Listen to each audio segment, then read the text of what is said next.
ची धुरी दिली असती की नाही?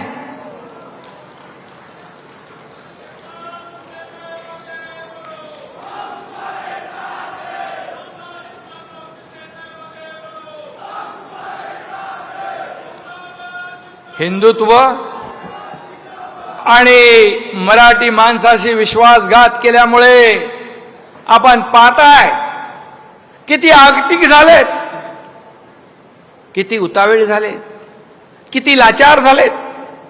युती करता का माझ्याशी? युती करता का माझ्याशी?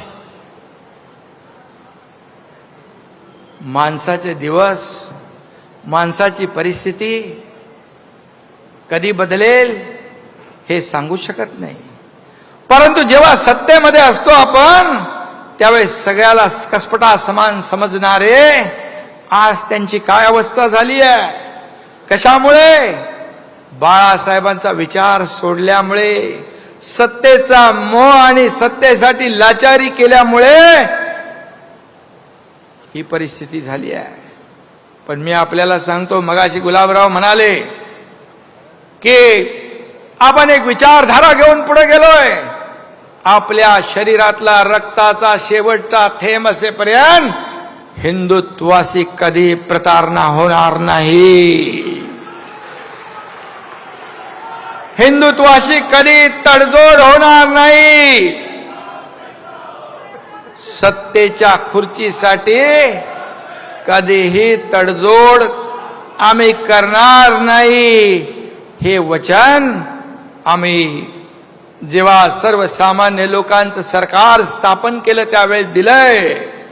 आणि म्हणून स्थानिक आपण वर्षाचे 12 महिने 365 दिवस काम करतो. लोकांच्या अडीअडचणीमध्ये आपण धावून जातो. काही लोकांना निवडणुका आल्यावर जनतेची, कार्यकर्त्यांची आठवण येते. एरवी त्यांचं काय असतं? हम दो हमारे दो एवढंच असतं. पण आपलं नाही आहे. आपलं अख्खा महाराष्ट्र आपलं आहे. महाराष्ट्रातली जनता आपली आहे.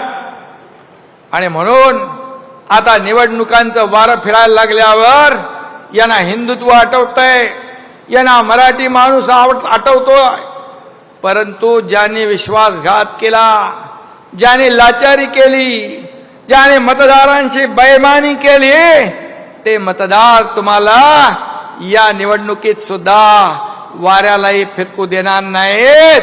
तुम्हाला तुमची जागा दाखवल्याशिवाय राहणार नाहीत. आता यांना मराठी माणूस आठवेल. आता मराठी माणूस आठवेल. मराठी माणसाच्या नावाने खोटे गळे काढतील. मला त्यांना विचारायचं आहे की बाळासाहेबांच्या नंतर मराठी माणसासाठी तुम्ही काय केलं? याचा हिशोब तर द्या. याचा हिशोब द्या. तुम्ही मराठी माणसापासून फारकत घेतली,